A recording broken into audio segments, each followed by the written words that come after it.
Hello everyone, I hope you are doing well. Now this problem is quite interesting because we are going to solve this problem using BFS as well as DFS, both techniques.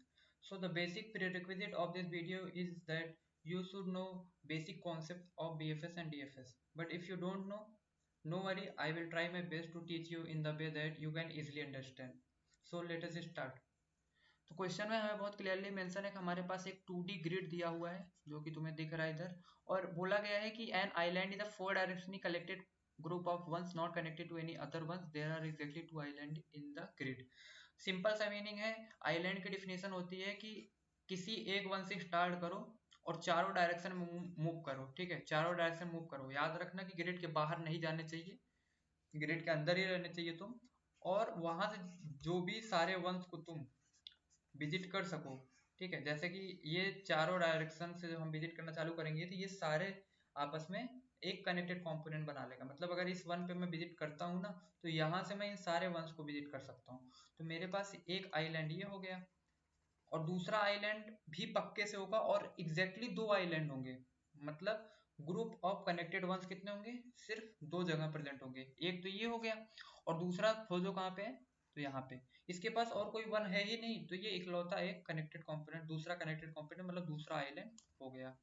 ठीक है, अब simply question में हमें बोला गया है कि you में change zeros to ones to connect the two island to form one island, return the smallest number of zeros you must flip to connect the two island. इसने क्वेश्चन थोड़ा सा घुमा फिरा के पूछ लिया है। एक्चुअली ये पूछना ये चाहता है, ये कहना ये चाहता है कि ये एक आइलैंड है और ये दूसरा आइलैंड है, इन दोनों आइलैंड को हमें कनेक्ट करना है। कनेक्ट करने का क्या मीनिंग है, जैसे मान लो कि मैं इसको कनेक्ट कर दिया। ठीक है, कनेक्ट कर दिया, कनेक्ट करने का मीनिंग है कि किसी जीरो ग्रिड को हमने वन में कन्वर्ट कर दिया, जिससे क्या होगा, अब ये वन वाला इसको भी ट्रैवर्स कर लेगा, ये वन वाला इसको भी ट्रैवर्स कर लेगा, ये वन वाला। मतलब अगर हम किसी एक वन से स्टार्ट करते हैं ना, हम सारे वन को एक ही बारी में विजिट कर लेंगे। इसका मतलब एक आइलैंड बनाना है हमको, एक आइलैंड बनाना है हमको। दो आइलैंड गिवन है, हमें एक आइलैंड बनाना है। स्मॉलेस्ट नंबर का मीनिंग क्या है, देखो यहाँ पे मुझे दो जीरोज को वन में कन्वर्ट करना पड़ रहा है, तब जाके ये कनेक्टेड हो रहा है। लेकिन अगर मैंने यहाँ से इस वाले वन से इस वाले वन को विजिट करना चाहा, तो मुझे सिर्फ एक ग्रिड चेंज करनी पड़ेगी, तब तुमको ये वाला नहीं करना पड़ेगा। ठीक है, और तुम्हें सिर्फ एक ग्रिड फ्लिप करके ही, एक वैल्यू फ्लिप करके ही तुम्हारा ये सारा जो ग्रिड में वंस हैं ये कनेक्टेड हो जाएंगे, आपस में एक आइलैंड फॉर्म कर लेंगे। जैसे कि इस वन से अगर तुमने विजिट किया, अब भी सारे वंस आपस में देखो, ये देखो विजिट कर सकते हो एक ही बारी में। लेकिन यहाँ पे तुमको दो दो दो ग्रिड को चेंज करना पड़ा था, यहाँ पे तुमको एक, तो यही एक वाला तुम्हारा आंसर होगा। मतलब शॉर्टेस्ट मतलब smallest distance between two island. Simple problem ये है। अब आते हैं कि चीजें करनी कैसे परफॉर्म। तो ये देखो, मैंने थोड़ा थोड़ा तुम्हारे में इजिली समझाने के लिए लिख भी दिया है। जैसे कि मेरा इसमें पर्पज क्या होगा, मेरा क्वेश्चन करने का अप्रोच क्या होगा, कि मैं एक काम करता हूँ, किसी भी एक कनेक्टेड कंपोनेंट को, दो ही कनेक्टेड कंपोनेंट है मेरे पास। अब कनेक्टेड कंपोनेंट मैंने बता दिया कि सारे वन एक बार में तुम वहां से ट्रैवर्स कर सको एक बारी में। अगर इस वन पे खड़े हो, तो इसके अगल बगल जितने भी वन है चारों डायरेक्शन में सारे तुम विजिट कर सको। ठीक है, तो ये वाला हो गया। तो या तो इन सारे वन को टू में कन्वर्ट कर दो, या किसी और नंबर में कन्वर्ट कर दो। एक्चुअली मैं यहाँ पे टू बोलूंगा। पर्पज क्या है करने का, तो यहाँ पे देखो, ये है मेरा, अगर यहाँ से मैंने चारों डायरेक्शन में जाने की कोशिश की, तो यहाँ यहाँ नहीं जा पाऊंगा, सिर्फ यहाँ पे जा पाऊंगा। तो इस वाले वन से फिर मैंने चारों डायरेक्शन में कॉल करना है। ठीक है, पीछे कॉल करने का कोई मतलब नहीं, क्योंकि वहीं से मैं आया हूँ। तो ये वाला भी ट्रैवर्स हो गया, इसने फिर चारों डायरेक्शन में कॉल किया, ये वाला ट्रैवर्स हो गया, इसने फिर किया, इसने फिर किया। अब ये ऊपर वाला नहीं बनाऊंगा क्योंकि वो हमेशा बाहर जा रहा होगा, और नीचे वाला भी तुम देख सकते हो। लेकिन अब जितने भी वन है इसके अगल बगल चारों डायरेक्शन में, वो क्या होगा, आपस में कनेक्टेड हो जाएंगे। कुछ इस तरह तरह से अगर हम किसी भी एक वन पे स्टार्ट करेंगे, तो ये सारे वन को हम ट्रैवर्स कर सकते हैं। ठीक है, वही ना, एक गंदी मछली पूरे तालाब को गंदा कर देती है। तो अगर अगर मैंने ये जो ये वन जो डिनोट कर रहा है, इसका मीनिंग अगर मैंने इसको टू में कन्वर्ट कर दिया किसी तरीके से, तरीका तुम्हें मालूम होगा। क्योंकि देखो, चारों डायरेक्शन में कॉल करो, और अगर वन आ रहे हैं तो वन को टू में कन्वर्ट कर दो, सिंपल ये करना है। ये तो यार बहुत इजी सी डीएफएस हम लिखेंगे चारों डायरेक्शन में, चारों डायरेक्शन में हम बहुत इजी सी डीएफएस लिखेंगे। और अगर अगर वो ग्रिड की वैल्यू तुम्हारी वन नहीं होगी, तो तुम डीएफएस नहीं कॉल करोगे, और अगर 1 होगी तो उसको 2 विजिट करके 2 मार्क करके तुम अगेन इस वाले पॉइंट से डीएफएस कॉल कर दोगे चारों डायरेक्शन में। ठीक है, सिंपल से है ये। डीएफएस से तुम एक्चुअली तुम्हें पता है सारे तुम 1 को 2 में कन्वर्ट कर दोगे, एक कनेक्टेड कंपोनेंट एक आइलैंड की वैल्यू को 2 में कन्वर्ट कर दोगे। अच्छा, इसका फायदा क्या होगा? देखो, अब तुम्हें क्या करना है कि या तो पहले वाले आइलैंड पे जाओ या तो दूसरे वाले। लेट सपोज मैं दूसरे वाले आइलैंड पे आता हूँ। अब मैं क्या करूंगा ना, इस दूसरे वाले आइलैंड से मैं पहले वाले आइलैंड की तरफ जाना चालू करूंगा। ठीक है, किस डायरेक्शन में? चारों डायरेक्शन में। जैसे इस वाले आइलैंड से मैं चारों डायरेक्शन में गया। ठीक है, फिर जो जो मैंने ग्रिड विजिट की वो मेरा एक डिस्टेंस पे कवर होने वाला डिस्टेंस है। समझ में आ रहा है ना? अगर मैं इस पे खड़ा हूं तो मेरे पास चारों डायरेक्शन में जाने का ही ऑप्शन है। तो चारों डायरेक्शन में गया तो मतलब मैं एक डिस्टेंस लगा के चारों डायरेक्शन में जा सकता हूँ। ठीक है, इस वाले पे अगर मैं अब इन चारों पे अब मैं पहुंच गया, लेटर सपोज मैं 1,2 पे हूँ, यहाँ से फिर मैं चारों डायरेक्शन में कॉल करूंगा। ठीक है, तो यहाँ से जब मैं ऊपर की तरफ जाने की कोशिश कर रहा हूँ तो मुझे 2 स्टेप लग रहे हैं। ठीक है, और अगर मैं यहाँ से यहाँ गलती पे चला गया और फिर यहाँ पे जा रहा हूँ तब भी मुझे 2 स्टेप लग रहे हैं।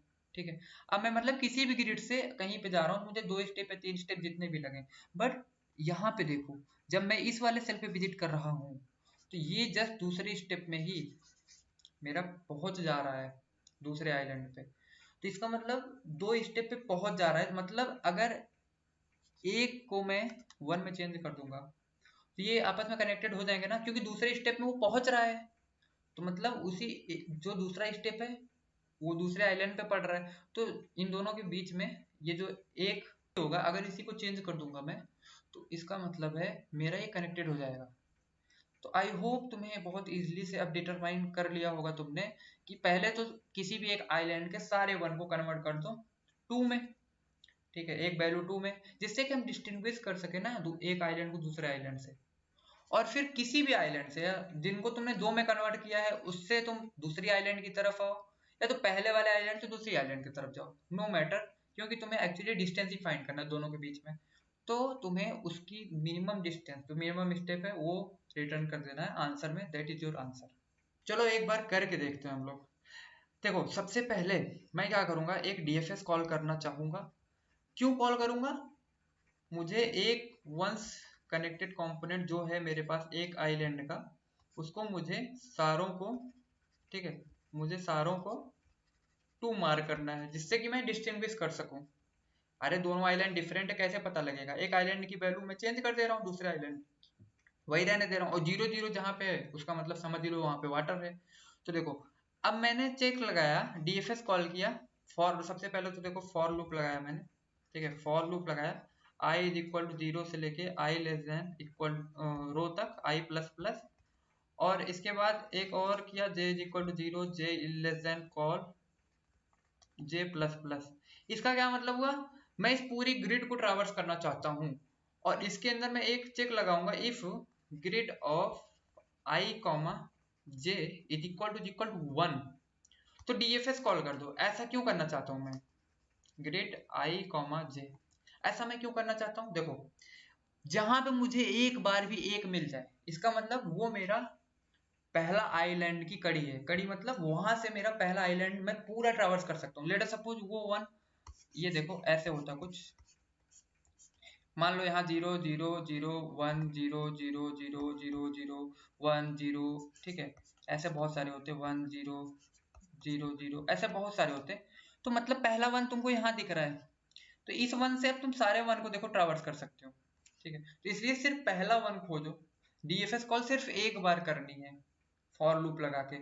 जैसे ही मैंने ये चेक लगाया तो मुझे 0 0 पे ही, मुझे 0 0 पे ही मिल गया पहला 1।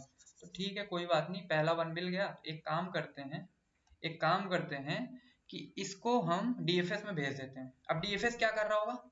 डीएफएस 4 कॉल लगा रहा होगा 4 डायरेक्शन में। ठीक है, 4 डायरेक्शन में कॉल लगा रहा होगा। 4 डायरेक्शन में कैसे? एक तो राइट साइड में, एक ऊपर अप में, एक डाउन में, और एक तुम्हारा लेफ्ट में। कैसे पता चलेगा? लेट अस सपोज तुम्हारा ये 0 0 था, 0 0, तो राइट का कॉल का मतलब क्या हुआ? 0 1, नीचे का मतलब क्या हुआ? 1,0, ऊपर का मतलब क्या हुआ, अब का मतलब क्या हुआ, तो 0,0 मतलब -1,0, और इधर क्या हुआ 0,-1, मतलब लेफ्ट में क्या होगा, अगर ये x है ये y है तो ये x रह जाएगा और ये y+1 हो जाएगा राइट में, और ये x-1 और y रह जाएगा, ये तुम्हारा x+1 y हो जाएगा, और ये तुम्हारा x, y-1 हो जाएगा। ठीक है, तो मतलब डीएफएस क्या करेगा, अगर मैंने डीएफएस कॉल कर दी, आई होप तुम्हें बेसिक रिकर्सन आता होगा, नहीं आता तो यहाँ पे वैसे भी तुम कैच करने की कोशिश करो, ऐसे ही तुम सीखोगे। 0,0 मैंने रिकर्सन कॉल कर लिया, तो 0,0 किस किस को कॉल करेगा, डीएफएस, डीएफएस किस किस को कॉल करेगा। अब जैसे मैंने डीएफएस लिखा होगा वो मैटर नहीं करता, बस मुझे ये चारों कॉल करने हैं, पक्के से करने हैं, और मुझे विजिट करना है सारे एलिमेंट को। मैं क्या करूंगा, मैं चारों कॉल करूंगा, तो ये वाला out of loop, sorry out of grid, ये वाला आउट ऑफ ग्रिड, तो इसने इसको ट्रावर्स किया, फिर इसने इसको कॉल किया, इसको कॉल किया, इसको कॉल किया, इधर तो जाने का मतलब नहीं है क्योंकि पहले विजिट हो चुका है, तो इसने इसको विजिट कर दिया, मतलब जो जो मैं गोला बनाता चल रहा हूँ मतलब वो 2 में कन्वर्ट होता जा रहा है, इधर कर नहीं सकता, इधर कर नहीं करेगा भी तो कोई दिक्कत नहीं है, हमने उसको चेंज कर दिया है, ये 0 है तो यहाँ भी ये कॉल नहीं कर पाएगा। इसका मतलब तुम्हें कंडीशन में मिल गई डीएफएस के अंदर, जब तुम सारे 1 को ट्रावर्स कर रहे होगे, जब ग्रिड ऑफ i, j 1 है तभी उसको 2 में कन्वर्ट करो, एल्स डीएफएस कॉल करो ही मत चारों डायरेक्शन में। ठीक है, वो अभी दिखा दूंगा कोड में। इधर भी तुम्हारा ये मतलब अब डीएफएस तुम्हारा सारा काम संभाल लेगा, अब डीएफएस तुम्हारा सारा काम संभाल लेगा। तो ये देखो तुम्हारे रेफरेंस के लिए मैंने डीएफएस का कोड भी अटैच कर दिया, तो ये देखो ये क्या कर रहा होगा, अब आई या तो रो के बाहर चला गया, आई मतलब तो इसकी बात कर रहे हो इस साइड की। ठीक है, आई क्या होता है, जे क्या होता है, पता है, आई रो को ट्रावर्स करने के लिए, जे कॉलम को ट्रावर्स करने के लिए, तो आई या तो रो के बाहर चला गया। ठीक है, रो के बाहर जाने का मतलब क्या हुआ कि आई यहाँ पे आ गया। ठीक है, आई लेस देन जीरो मतलब आई लेस देन जीरो, मतलब जब हम लेफ्ट कॉल कर रहे हैं तो जीरो से कम भी जा सकता है ना आई तो, और अगर हम राइट कॉल कर रहे हैं तो आई मेरा क्या हो सकता है, ग्रिड के बाहर भी आ सकता है, इसलिए इन दोनों को हमने चेक लगा दिया कि अगर ये हो जाए। ठीक है, और या तो जे हमारा पता चला, जे हम डाउन जाते जाते पता चला पूरे ग्रिड को ही क्रॉस करके बाहर चले आए, या तो अब जाते जाते जे मेरा ग्रिड को क्रॉस कर गया, तो इन चारों को हमने हैंडल कर लिया, सबसे पहले इन्हें हैंडल करना है। अब अगर ऐसा नहीं है तो इसका मतलब हम कहीं बीच में हैं। ठीक है, हम कहीं भी इस ग्रिड में कहीं पे हैं, किसी ना किसी वैल्यू पे, क्योंकि चारों डायरेक्शन में क्या पॉसिबिलिटी है, या तो वो चारों बाहर जा सकते हैं आई और जे चार डायरेक्शन में कॉल करने पे, या तो ग्रिड के अंदर रहेंगे, तो हमने इसको हैंडल कर लिया। और या तो grid of I J not equal to 1, इसका मतलब क्या हुआ कि जब हमें जीरो मिल जाए या तो 2, जब 0 या तो 2, ये मेरा 2 था ना, तो हमको डीएफएस कॉल नहीं करना, मतलब जब मैं पहले 1 पे था, जब मैंने डीएफएस इस पे कॉल किया था तो ये कन्वर्ट हो गया होगा 2 में। ठीक है, अब अगला कॉल इस पे आया, नो मैटर, कोई मैटर नहीं करता कि तुम पहले राइट कॉल कर लो, पहले तुम डाउन कॉल करो। ठीक है, लेफ्ट और ये तुम्हारा अप, कोई मैटर नहीं करता इनकी ऑर्डरिंग से, चारों डायरेक्शन में कॉल कर रहे हैं ना, दैट्स मैटर। ठीक है, तो हमने अगर लेटर सपोज पहले राइट कॉल किया, तो राइट कॉल किया तो अब ये राइट वाला क्या करेगा, ये अगेन चार कॉल करेगा, राइट में करेगा, ठीक है, फिर डाउन में करेगा, फिर लेफ्ट में करेगा, फिर अप में करेगा। तो ये सब तुम्हें पता है, बस मैं ये समझाना चाहता हूँ, सारे वंश को ये ट्रावर्स कर लेगा, इसने इसको ट्रावर्स कर लिया, मतलब ऐसे ऐसे करते करते ये सारे को ट्रावर्स कर लेगा, ये सारे मेरे ट्रावर्स हो जाए। ट्रावर्स होने का मतलब क्या है, मैं इनको 2 में कन्वर्ट कर रहा हूँ। ठीक है, ये मेरा डीएफएस हो गया खत्म। बस डीएफएस के टाइम मैंने क्या ध्यान रखा, बेस केस अपना सही से लिखो, बाकी काम तो रिकर्सन कर देगा, और जो ऐसे कर रहा है मैं बता भी रहा हूँ तुमको। और ग्रिड ऑफ आई जे हमेशा मैं चेंज कर रहा हूँ 2 पे, लेकिन जब उसकी वैल्यू 1 है, अब अगर 1 नहीं है तो रिकर्सन कॉल करो ही मत, या तो वो ग्रिड के बाहर चला गया तो मत करो, बस सिंपल सा डीएफएस यही था। अगर नहीं आता तो आज सीख लो, बहुत सारी प्रॉब्लम में यूज करने वाले हो। अब चलो इंटरेस्टिंग है बीएफएस देखना। अब बीएफएस देखने के लिए मैं तुमको देखो क्या करता हूँ, अब या तो इस 2 को जो मैंने चेंज किया वहां से 1 की तरफ हूँ, या सो 1 से 2 की तरफ जाऊँ, मुझे कोई फर्क नहीं पड़ता, मेरा इंटरेस्ट है बस मुझे बीएफएस कैलकुलेट करने में। अच्छा हाँ, डीएफएस के टाइम में मैं एक काम और कर रहा था कि मैंने एक क्यू बनाया था। क्यू मैंने क्या बनाया था, पेयर ऑफ इंट क्यू बनाया था। क्यू जो मैंने बनाया था वो मैंने बनाया था pair of int comma int. ये बनाने के पीछे पर्पज क्या है, फिर से वही बात कि यहाँ पे मैं x की वैल्यू मतलब y की वैल्यू स्टोर करूंगा, यहाँ पे मैं j या y की वैल्यू स्टोर कर रहा हूँ। इसका मतलब मैंने जिस वन को मैंने टू में कन्वर्ट किया था उनको मैंने क्यू में डाल दिया। तो इसका मतलब अब मेरे क्यू में मेरे पास क्या क्या पड़ा है, 0,0, 0,1, 0,2, 0,3, 0,4, ऐसे ऐसे करके ना ये सारी वैल्यूज जो है ये मेरे पास क्यू में पड़ी हुई है। ये जो सारे वंस थे इन सारे कोऑर्डिनेट्स की वैल्यू मेरे पास क्यू में पड़ी हुई है, ठीक है, ये मेरा क्यू है। मैंने क्यों किया था, क्योंकि अब मुझे पता तो होना चाहिए कि कौन सा आइलैंड किस कोऑर्डिनेट पे था। इससे क्या फायदा होगा, देखो मैं क्या करूंगा, लेट अस सपोज दूसरे आइलैंड पे मैं आया, दूसरे आइलैंड पे मैं कैसे आऊंगा अभी तुम्हें कोड में दिखा दूंगा, बट सिंपल है। तुम अगेन एक फॉर लूप लगाओगे, i इक्वल टू 0 से रो तक जाओगे, i less than equal to column तक जाओगे। अब तुम ये फिर से कहोगे if grid of i comma j equal to 1, मतलब अब दूसरा आइलैंड खोज रहे हो, क्योंकि पहले आइलैंड को तुमने सारों को 2 में कन्वर्ट कर दिया होगा, बाकी तो वाटर बचे हैं, और दूसरा आइलैंड अभी भी 1 के फॉर्म में कहीं ना कहीं कनेक्टेड ग्रुप में अपने एग्जिस्ट करता होगा। जैसे यहाँ पे ग्रुप नहीं है, सिर्फ एक वन है, कोई दिक्कत नहीं। तो जैसा ही फिर पहला वन मिले तुरंत तुम बीएफएस कॉल कर दो, या तो अब तुम नॉर्मली डायरेक्ट भी बीएफएस कॉल कर सकते हो बिना दूसरे आइलैंड पे गए भी। ऐसा क्यों कह रहा हूँ, क्योंकि अब तुम्हारे पास सेकंड आइलैंड के सारे कोऑर्डिनेट हैं, ठीक है। अब तुम डायरेक्टली बीएफएस कॉल कर दो, क्योंकि अब क्या होगा कि ये जो सारे पहले आइलैंड जो 2 में कन्वर्ट हो चुके हैं, जो मैंने डिस्टिंग्विश कर दिया, यहाँ से क्या करूंगा मैं, देखो अब 0,0 को मैं बाहर निकालूंगा, क्यू में से 0,0 को बाहर निकालूंगा। ये देखो auto X comma Y is equal to Q dot front, मतलब ये मेरे पास एक्स कॉमा वाई। अब ये एक थोड़ा क्यूट सा तरीका है दोनों वैल्यूज को साथ में एक्सट्रैक्ट करने का। तुम यहाँ पे देखो ऐसे भी लिख सकते थे, int X is equal to Q dot front dot first, ऐसे भी लिख सकते थे तुम, और डॉट सेकेंड करके तुम y की वैल्यू भी निकाल सकते थे, ठीक है, इंट y। लेकिन ये शॉर्टकट तरीका है, अगर नहीं पता तो ये भी आज के बाद जान लो। तो यहाँ पे मेरे पास 0,0 निकल गया, सिंपल सी टास्क है। बीएफएस जानते हो, बस कुछ मत समझो, क्योंकि अब इतना तो देखो बनाऊंगा ना, बहुत सारे कोऑर्डिनेट हैं, अगर मैं बनाने बैठ जाऊंगा तो ये शायद वीडियो भी बहुत लंबी हो जाए और स्पेस भी मेरे पास कम पड़ जाएगा। आइडिया देता हूँ, और यही आइडिया तुम लगभग हर एक क्वेश्चन में अपने फॉलो करना, कभी भी कोड करना। देखो ये सारे वन जो हैं इनको ध्यान से देखो, ये सारे वन जो हैं इनको ऐसे देखो, ऐसे ऐसे कलर कर लो, ऐसे ये सारे वन ऐसे। अब ये सारे ग्रुप जो हैं, ये पूरा वन जो है, ये जानते हो स्टेप बाय स्टेप आगे बढ़ेगा। तुम्हें यही तो करना है, डिस्टेंस फाइंड करना है, मिनिमम डिस्टेंस इस वाले आइलैंड का। तो ये एक पूरे आइलैंड को मैंने कवर कर दिया। अब ये पूरा आइलैंड जानते हो क्या करेगा, एक एक स्टेप आगे बढ़ेगा, एक एक स्टेप, ठीक है। एक एक स्टेप का क्या मतलब है, अब ये सारे वन जब एक स्टेप आगे बढ़ेंगे चारों डायरेक्शन में, तो देखो इधर तो जा नहीं सकता, इधर जा नहीं सकता, ठीक है, इधर जा नहीं सकता, इधर जा नहीं सकता, इधर नहीं जा सकता, इधर नहीं। एक्चुअली तुमको ये सब हेडेक लेने की जरूरत नहीं, तुम बना के देखना ही नहीं, ग्रिड के बाहर तो जाएगा नहीं, ग्रिड के अंदर ही आएगा, फिर से चारों डायरेक्शन में ही मूव करेगा, क्योंकि चारों डायरेक्शन से डिस्टेंस तुमको निकालनी है और मिनिमम वाला तुम्हें रिटर्न करना है। जानते हो क्या करना है, देखो ये जब सारे ग्रिड एक एक स्टेप आगे बढ़ेंगे तो देखो क्या हो जाएगा, जब ये सारे वंस आपस में एक एक स्टेप आगे बढ़ेंगे, देखो ये सारे कवर कर लेंगे, ये सारे कवर कर लेंगे, ये देखो ये एक एक ग्रिड इन्होंने ऐसे कवर कर ली, ठीक है। अब मैंने ऐसा क्यों बना दिया, देखो पक्के से ये सिर्फ यही ग्रिड कवर होंगे, क्यों, क्योंकि इस वाले वन ने चारों डायरेक्शन में कॉल किया तो इसको कुछ नहीं मिला, नहीं कर पाएगा। इस वाले वन ने किया तो अरे भैया इस वाले वन ने इस जीरो को कवर कर लिया, मतलब इस वाले ग्रिड को कवर कर लिया एक डिस्टेंस में, ठीक है। मतलब अगर मैं यहाँ से ग्रिड की डिस्टेंस निकालने की कोशिश करता हूँ तो मुझे इस वाले ग्रिड को 1 बनाना होगा, ठीक। इसी तरीके से इस वाले ने इसको कवर कर लिया, इस वाले ने इसको कर लिया, इस वाले ने इसको कर लिया नहीं कर लिया कोई फर्क नहीं पड़ता, क्योंकि दूसरे वन ने इसको कवर कर लिया है। इस वाले ने इसको, इस वाले ने इसको, इस वाले ने इसको, मतलब एक एक स्टेप आगे बढ़ा, जानते हो। अब ये सारे जो हैं ये अगेन मेरे क्यू में जाएंगे, जो सारे पास के थे वो अगेन मेरे सारे क्यू में जाएंगे, मतलब ये सारे मेरे पॉप होके बाहर निकल जाएंगे। ये एक स्टेप की कहानी है, समझना ध्यान से।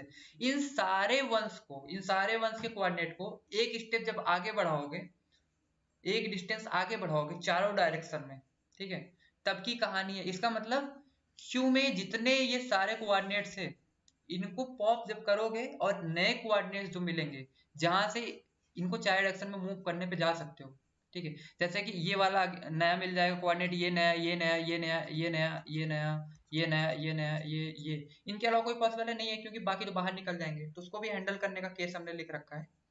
तो क्या होगा, इन सारे कोऑर्डिनेट को अगेन क्यू में डालोगे, ठीक है, ये सारे पॉप होके बाहर निकल जाएंगे, और ये जो नए नए पॉइंट पे जाएंगे अपने सराउंडिंग में एक एक डिस्टेंस पे, वो सारे क्यू में आ जाएंगे, जैसे कि 1 1। अब ये मैटर नहीं करता कि किस डायरेक्शन में पहले जा रहे हैं, चारों डायरेक्शन में ही जाके तुम्हें आंसर निकालना है, तो किसी भी डायरेक्शन में तुम पहले जाओ, राइट में जाओ, लेफ्ट में जाओ, बस चारों में जाना है, ये याद रखना। तो 1 1 1 2 ये अगेन सारे जो भी इसके नेबर में है एक एक डिस्टेंस पे, ये सारे क्यू में आ गए, ठीक है। ये मेरा दूसरा स्टेप है, क्योंकि अब यहाँ पे जब सारे आ गए ना, तो ये इस वाले के और नजदीक जाना चाहेंगे। अब क्या होगा कि ये सारे जब जाएंगे ना, तो ये देखो इसको कवर कर लेंगे, ये देखो इन दोनों को, क्योंकि पक्के से ये सारे अपने नेबरिंग में कवर करने की कोशिश करेंगे। पीछे तो मुड़ के जाएंगे नहीं, कोई मतलब नहीं है जाने का, पीछे तो जाने का कोई मतलब नहीं है, इसलिए एक विजिटेड एरे भी लिख सकते हो। बट यहाँ पे कंस्ट्रेंट बहुत कम था, तो विजिटेड नहीं लोगे, पीछे भी मुड़ के जाओगे, कोई दिक्कत नहीं है। लेकिन ये पक्के से ये दोनों नए डिस्टेंस पे आएंगे, मतलब ये डिस्टेंस 2 पे। अगर मैं किसी भी नोड से आ रहा हूँ, तो देखो इस नोड से आया तो एक डिस्टेंस पे, इस नोड से आया तो एक डिस्टेंस पे, ये वाला नोड अगेन जब अपने सराउंडिंग में कवर करने की कोशिश करेगा, तो ये देखो उसे 1 मिल गया, मतलब दूसरा आइलैंड मिल गया, उसे दूसरा आइलैंड मिल गया। जबकि अगर इस वाले नोड पे मैंने बीएफएस कॉल की होती, तो ये अगेन चारों डायरेक्शन में जा रहा होता, तो ये मिनिमम डिस्टेंस ना होता। क्यों? क्योंकि इसने एक डिस्टेंस इसको लेके कन्वर्ट किया था, और इस वाले ने या तो इधर कॉल करता तब भी इसको 1 में कन्वर्ट करना पड़ता क्योंकि 0 है, और इस वाले 0 पे आता तब भी इसको 1 में कन्वर्ट करना पड़ता, ठीक है। लेकिन लेकिन अगर मैं इस ग्रिड पे था और इस ग्रिड ने इसको 1 में कन्वर्ट कर दिया था, तो अब ये 1 वाला डायरेक्टली इसको विजिट कर सकता है, मतलब कि इस वाले से इस वाले पे जाना ज्यादा इजी है। अब तुम्हें हेडेक लेने की जरूरत है ही नहीं, क्योंकि बीएफएस तुम्हारा सब कुछ संभाल रहा होगा। कैसे तुम्हें पता है? एक एक स्टेप आगे बढ़ो, एक एक स्टेप सारे कोऑर्डिनेट से आगे बढ़ो। लेकिन जब स्टेप आगे बढ़ते रहो ना, तो ये भी चेक एक लगा दो कि अगर जिस नेबर से तुम किसी दूसरे नेबर पे जा रहे हो अपने सराउंडिंग चारों डिस्टेंस पे, अगर उसे 1 मिल गया, 1 कौन सा था? दूसरे आइलैंड की वैल्यू थी, मतलब किसी भी जैसे यहाँ से 1 पे इस पे जब गए रहे होगे तो 1 हो गया होगा, ये भी सॉरी 2 हो गया होगा, क्योंकि ये 2 है तो इसको ये 2 बनाना चाहेगा। या तो कुछ भी ले लो, बस विजिट कर लिया तुमने इस वाले सेल को। अब जब इस सेल से इस सेल पे आ रहे हो, तो इसने तुरंत विजिट कर लिया इसको, इसका मतलब तुम्हें मिनिमम डिस्टेंस मिल गया। तो वही सब कहानी मैंने लिखी है। अब स्टेप वाइज ये सारे कोऑर्डिनेट एक एक स्टेप आगे बढ़े, ये गारंटी कौन देता है? ये गारंटी ये चीज देगी, ये गारंटी ये चीज देगी। वाइल साइज माइनस वन, मतलब देखो क्यू डॉट एम्पटी जब तक ना हो जाए तब तक तो तुम्हें चलाना है बीएफएस।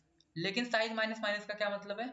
कि एक एक स्टेप आगे बढ़ेंगे सारे कोऑर्डिनेट, एक एक स्टेप आगे बढ़ेंगे। जैसे शुरू में ये सारे कोऑर्डिनेट मेरे क्यू में थे, जब ये सारे मेरे क्यू में थे तो इनको बस एक स्टेप आगे बढ़ाना था, इसलिए मैंने क्यू डॉट साइन निकाल लिया। और ये कहा कि जब ये सारे कोऑर्डिनेट जब प्रोसेस हो जाएं तभी डिस्टेंस को इंक्रीज करो। प्रोसेस होने का मतलब वो अपने नेबर में एक नया कोऑर्डिनेट खोज लें जहां वो आगे बढ़ सकते हैं।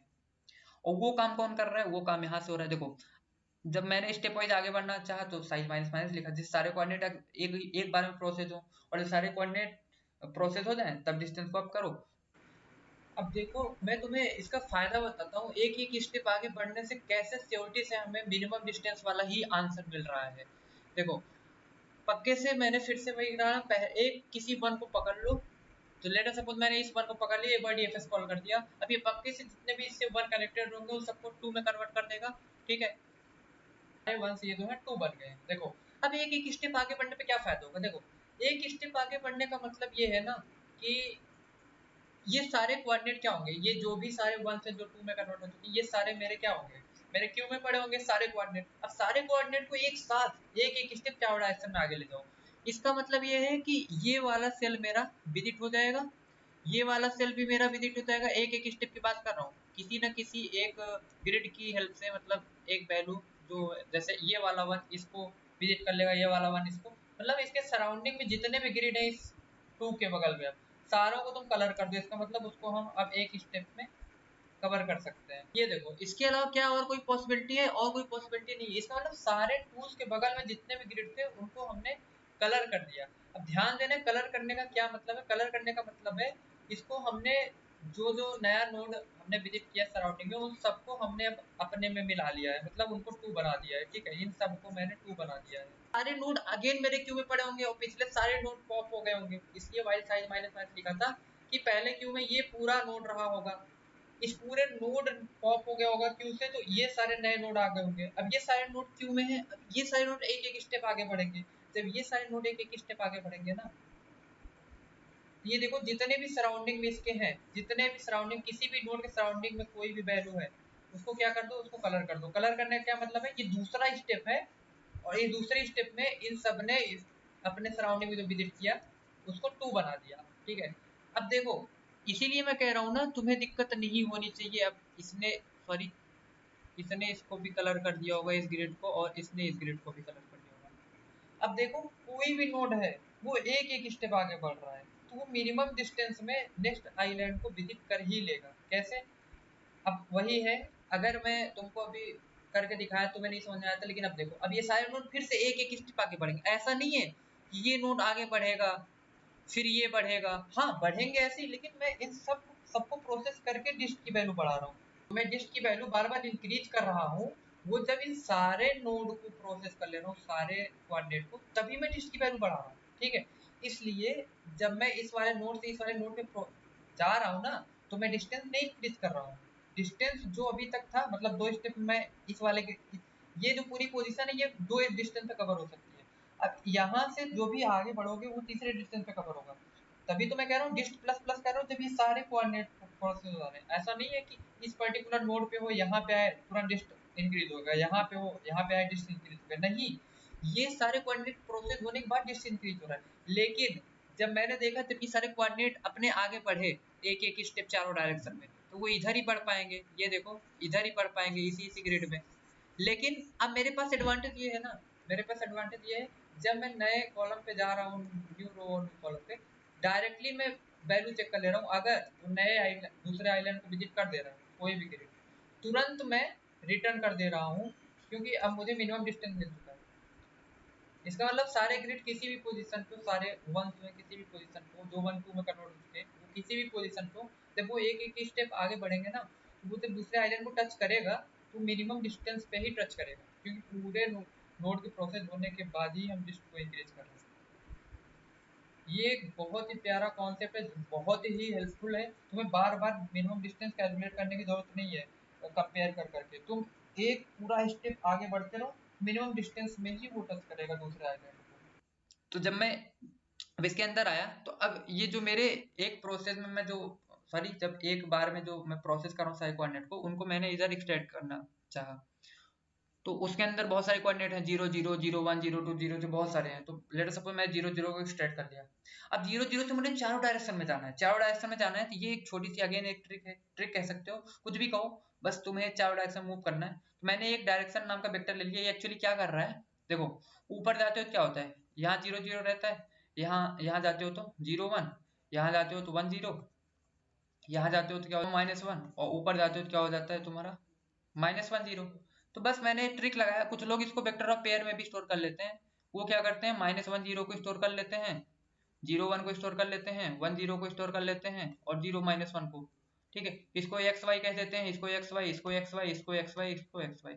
इसका मतलब एक्स, एक बार देखो, X plus direction of X plus Y plus direction of Y, मतलब एक बार तुम इधर मूव कर रहे हो, एक बार इधर, एक बार इधर, एक बार इधर। ठीक है, ये मैंने डायरेक्टली इसको सेव करा के रख लिया। अब एक और छोटी सी ट्रिक होती है, इसको मतलब 1D वेक्टर से हम लोग कर सकते हैं अगर थोड़ा सा ध्यान दें तो।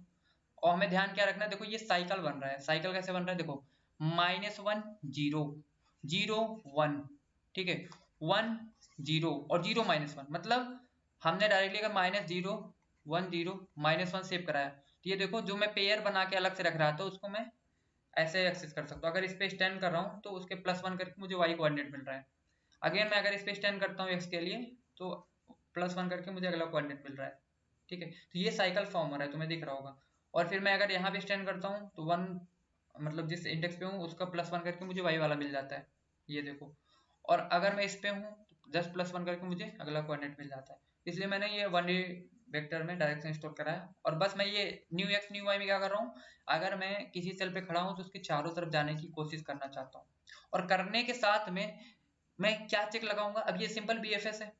अगर मैं इस वाले ग्रिड पे था, तो चारों डायरेक्शन में जाने पे क्या करूंगा, देखो यहाँ पे तो जा सकता हूँ, यहाँ पे जा सकता हूँ, बट सॉरी यहाँ पे नहीं जा सकता, यहाँ पे नहीं। देखो new x less than row, new x greater than equal 0, new, मतलब बेसिकली ये जो कंडीशन है, मैं ये कह रहा हूँ कि बाहर नहीं जाना है। जो मैंने डीएफएस में लिखा था बाहर जाने पे रिटर्न होते हो, अब मैं उसका जस्ट उल्टा लिख रहा हूँ कि हमेशा अंदर ही रहो। देखो तुम उल्टा भी लिख सकते हो, कंटिन्यू लगा देना वहां पे, लेकिन यहाँ पे मैं डायरेक्टली कह रहा हूँ कि अगर ग्रिड में मेरी वैल्यू जा रही है, ये जो मेरा न्यू एक्स न्यू वाई मिल रहा है, ये मेरा ग्रिड के अंदर ही लाई कर रहा है, ये मैं चेक लगा के, तो क्या करूँ, उसको क्यू में डाल दो। मतलब अब वो नेबरिंग है, मेरा वो नेबर है, उसको अब मुझे प्रोसेस करने की जरूरत पड़ेगी अगले स्टेप में, और उसकी वैल्यू को चेंज करके 2 बना दो, क्योंकि अगर इस 2 ने अपने नेबर में आगे बढ़ गया तो उसकी वैल्यू को भी तो 2 बनाना है। यही सिंपल सा चेक था। और किसको तुम 2 बना सकते हो, जो मेरा ग्रेड 0 है, जो मेरा ग्रेड 0 है। अगर बाई चांस देखो ये 2 था, अब इसने जब आगे बढ़ा यहाँ पे उसे 0 ने मिलकर 1 मिला, इसका क्या मतलब है, मुझे दूसरा आइलैंड मैंने विजिट कर लिया भाई। और जब दूसरा आइलैंड विजिट कर लिया, ये देखो फिर से भाई चेक, ग्रेड के अंदर होने चाहिए, और मुझे 1 मिल गया, ये जो न्यू एक्स न्यू वाई है, ये मुझे 1 मिल गया, इसका मतलब वही मेरा आंसर था। सब वही सब कुछ है, रो कॉलम मैंने निकाल लिया, ठीक है। बोल फ्लैग फॉल्स क्यों लिया, क्योंकि मुझे सिर्फ एक बार डीएफएस कॉल करना है, क्योंकि सारे कनेक्टेड कंपोनेंट डीएफएस मेरा क्या करेगा, उसको 2 बना देगा किसी एक आइलैंड में। तो पहले ही आइलैंड का जो पहला 1 है, अगर वो मुझे मिल जाता है, पहला 1, मुझे पता है 2 ही कनेक्टेड कंपोनेंट मतलब 2 ही आइलैंड है, तो अगर कोई भी 1 मिल जाता है, पूरे 1 आइलैंड को वो 2 में कन्वर्ट करने की पावर रखता है। फ्लैग ट्रू रखने का क्या मतलब हुआ कि मुझे इस पूरे लूप से बाहर आ जाना है एक ही बार डीएफएस करके। और मुझे पता है जब डीएफएस करके मैं आ जाऊंगा बाहर ना, तो जिस जिस पोजीशन पे 1 था वो सारा मेरा क्यू के अंदर स्टोर हो गया होगा। अब उन सारे वैल्यूज से मुझे अपने दूसरे आइलैंड की तरफ बढ़ना है, किसे, एक एक स्टेप में आगे। तो इसलिए मैंने रिटर्न डीएफएस डायरेक्ट कॉल कर दिया। डीएफएस का कोड ये देख सकते हो कि ये बाहर चला जाए या तो नॉट इक्वल टू 1 हो, उस केस में तुम्हें रिटर्न कर जाना, कोई इंटरेस्ट नहीं है तुम्हारा उसमें। अदरवाइज तुम्हें उसको कन्वर्ट करना है दूसरी वैल्यू में, क्यू में डालना है और चारों डायरेक्शन में रिकर्सन कॉल करना है। पहले किसी भी डायरेक्शन में करो कोई मैटर नहीं करता, बस तुम्हें चारों डायरेक्शन में जाना ही जाना पड़ेगा। क्यों पेयर ऑफ इंट क्यों लिया, आई कॉमा जे स्टोर करने के लिए। आई कॉमा जे कौन सा पोजीशन है, वो पोजीशन है जहां पे तुम्हारा पहला आइलैंड की सारी वैल्यूज एग्जिस्ट करती है। जैसे यहाँ पे 2 जहाँ पे एग्जिस्ट करता है, वो आई कॉमा जे इसमें स्टोर करूंगा, जिससे कि अब उसके सराउंडिंग में एक स्टेप आगे बढ़ के जा सकूं, और दूसरे आइलैंड को जैसे विजिट करूँ आंसर रिटर्न कर दूं। अब स्टेप बाय स्टेप आगे बढ़ने के लिए कि सारे कोऑर्डिनेट को एक बार में प्रोसेस करने के लिए मैंने वाइल साइज माइनस माइनस लिखा कि क्यू में जितने भी वर्टिसेस हैं उनको पूरा प्रोसेस करो, तभी एक डिस्टेंस मैं मानूंगा कि तुम आगे बढ़ चुके हो अपने सराउंडिंग में। ठीक है, ऐसे करते करते एक एक करते करते ऐसा होगा कि हम जब स्ट्रेट करेंगे एक्स कॉमा वाई, तो उसको चारों डायरेक्शन में हम क्या करना चाहेंगे, विजिट करना चाहेंगे। ये छोटी सी ट्रिक मैंने शेयर कर दी आप लोगों को कि कैसे साइकिल में ये कनेक्शन होता है आपस में। फिर मुझे ग्रिड के अंदर ही रहना है, और अगर जो नया एक्स और नया वाई जो कोऑर्डिनेट है उस पर 1 मिल जाता है मुझे, इसका मतलब मुझे नया वाला आइलैंड मिल गया, दूसरा वाला आइलैंड मिल गया। और दूसरा वाला आइलैंड मिल गया तो तुरंत जितना भी डिस्ट था, मतलब जितना भी डिस्टेंस तुमने अभी तक कवर किया था, वही तुम्हारा आंसर है। सबमिट करके देख लेते हैं सही है आंसर। तो तुम बताओ तुम्हें एक्सप्लेनेशन कैसे लगी, और भी बहुत सारी प्रॉब्लम सेम कॉन्सेप्ट पे डीएफएस बीएफएस के कॉन्सेप्ट पे मैं लाने की जल्द कोशिश करूंगा। मिलते हैं फिर अगली वीडियो में, थैंक यू।